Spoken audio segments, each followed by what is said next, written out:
Ayubawan, Suba Aluth Avurudak Wewa. On behalf of Patisota, we warmly wish you a peaceful Sinhala and Tamil New Year. The Buddha teaches, all things are led by the mind, shaped by the mind.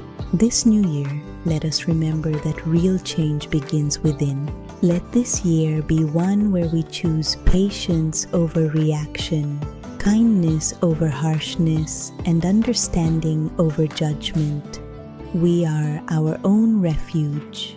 By avoiding evil, cultivating good, and purifying the mind, our life itself becomes a blessing. May you stay heedful and present in every moment. May this new year bring you a calm mind and steady progress on the path of Dhamma. Suba Aluth Avurudak Wewa Puthandu Vashtukal.